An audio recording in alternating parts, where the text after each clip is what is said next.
नमस्कार मंडळी, आज आपण बनवतोय पालकचे भजे. तर मी पालक स्वच्छ धुवून घेतलेला आहे, तर ते मी बारीक चिरून घेते.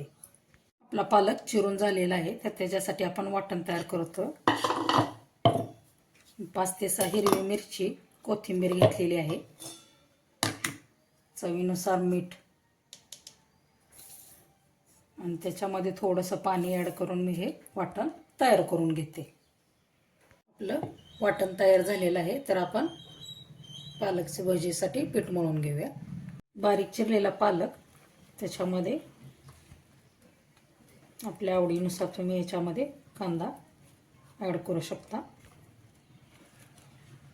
त्याचप्रमाणे जे आपण वाटण केलेलं आहे ते त्याच्यामध्ये ॲड करूया.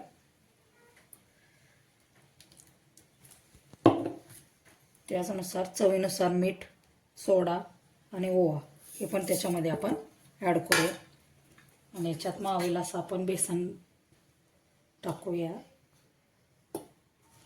आणि हे एकजीव करून आपण मिक्स करून घेऊया.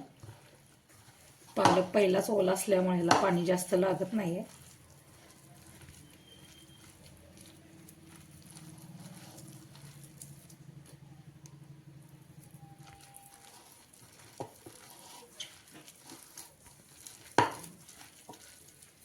थोडं थोडं पीठ त्याच्यामध्ये टाकत जायचं. तुम्ही बघू शकता आपल्याला याला पाणी सुद्धा नाही लागलं.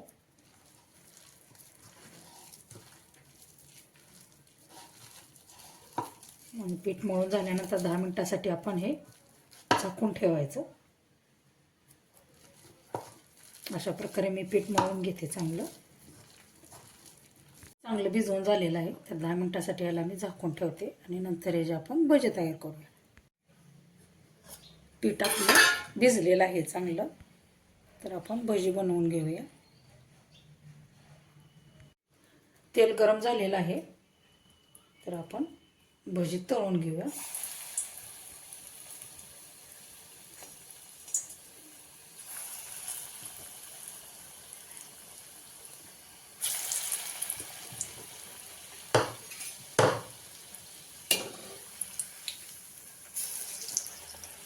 गॅस कमीच ठेवलेला आहे. दोन्ही बाजूने चांगलं आपण ब्राऊन कलर येईपर्यंत चांगलं तळून घ्यायचं.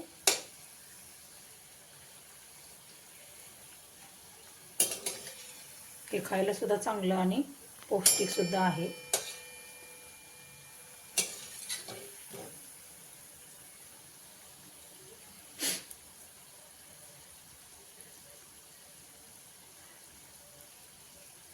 तुम्ही बघू शकता दोन्ही बाजूने आपलं पालक भजी चांगलं तळून झालेलं आहे, तर ते मी एका डिशमध्ये काढून घेते.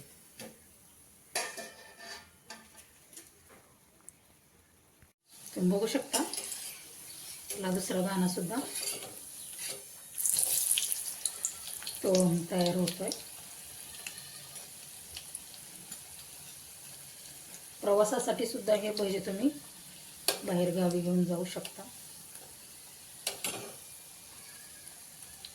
खमंग आणि खुसखुशीत पालकचे भजी पावसाळ्यात नक्की करून बघा.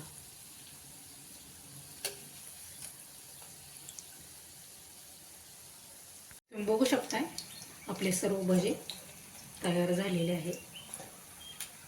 दोन्ही बाजूने त्याला चांगला कलर आलेला आहे आणि कुरकुरीत झालेले आहे. मी गॅस कमीच ठेवलेला आहे. एका डिशमध्ये आपण काढून घेऊया.